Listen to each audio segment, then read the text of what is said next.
मासूम शर्मा, दूसरे शब्दों में कहें तो स्टेज पर सरेआम नाचने वाला गवैया, जो कि ऐसा आदमी है कि उसे न तमीज़ है, न उम्र का लिहाज, न ही विवेक उसके अंदर। जो मुंह में आता है बक देता है, जिसने ये तक नहीं सीखा किसी का आदर कैसे करना है। सबसे पहले तो देखें आप उसकी ये क्लिप। आर्य समाज के लोग रामपाल जैसे आदमियों ने सम्मानित कर, ऐसा होना चाहिए कि समाज में जो इस सत्याग्रह प्रकाश में गाड़ी दे रहा है, इसने गोबर का टोकरा बताया है, उस आदमी ने हमारे मासूम शर्मा ने बिन सोचे समझे ये बात बोल दी कि सत्यार्थ प्रकाश को गोबर का टोकरा बताया गया है, लेकिन संत रामपाल जी महाराज के शिष्यों ने जो प्रमाण दिखाए उसमें सिद्ध हो गया कि सच में सत्यार्थ प्रकाश गोबर का टोकरा है।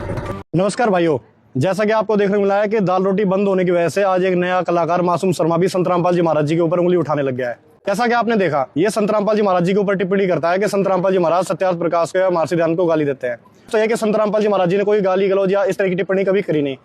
बाकी काम तो इसके जूत खाने के दयानंद सरस्वती के, जैसा इन पुस्तकों में लिखा हुआ है। अगर वैसा समाज पढ़ ले तो ये मान लो अगर आज जिंदा होता ना तो चौराहे पे जला दिया जाता है दयानंद सरस्वती।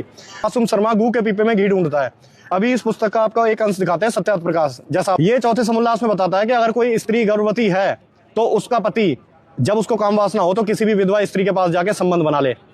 तो अब ये बताओ भाई मासूम शर्मा, तेरे समाज के अंदर तेरे खानदान में अगर मान ले ऐसी स्थिति बन जाती है, फिर तो तू गली गली हंडेगा किस किस को, और जो उससे पुत्र उत्पन्न होगा तो उसे गिफ्ट कर दे। अगर मान ले 5 आदमी रह रहे हो समाज में, 5 की पत्नी गर्भवती हो, फिर तो वो लाइन लगाओगे। एक तरफ तो दयानंद सरस्वती ये कहता है कि पुनर्विवाह नहीं करना चाहिए, दूसरी तरफ तो वो वैसे वृत्ति कोई लागू करता है। ये समाज में तू लागू कर सकता है कि अपने खानदान में कर सकता हो तो कर ले भाई, हमें क्या दिक्कत है, हम तो नहीं कर सकते।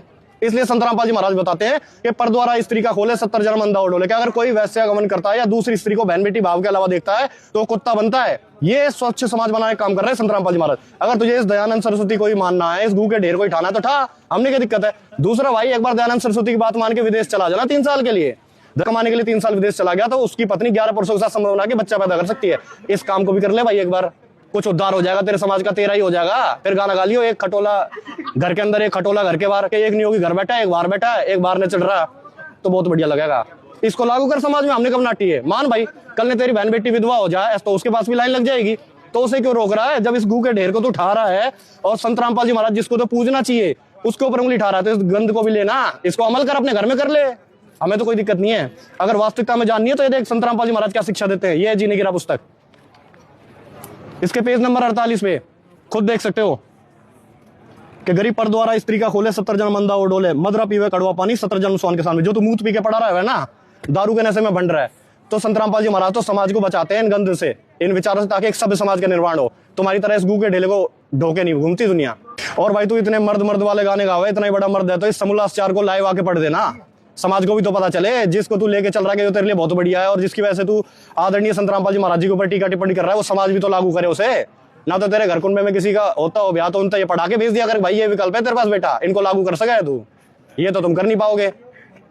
तो आज भी हम यही चाहेंगे, समाज ये वीडियो देख रहा भाई, कंपेयर करो सत्यार्थ प्रकाश को भी और संत रामपाल जी महाराज जी की लिखित पुस्तक जीने की राह को भी, और फिर देखो समाज में क्या चीज अपनाने योग्य है, क्या चीज नहीं। उसके बाद अपना विचार करो कि हमें क्या चीज लागू करनी चाहिए सच समाज के लिए। सच साहेब।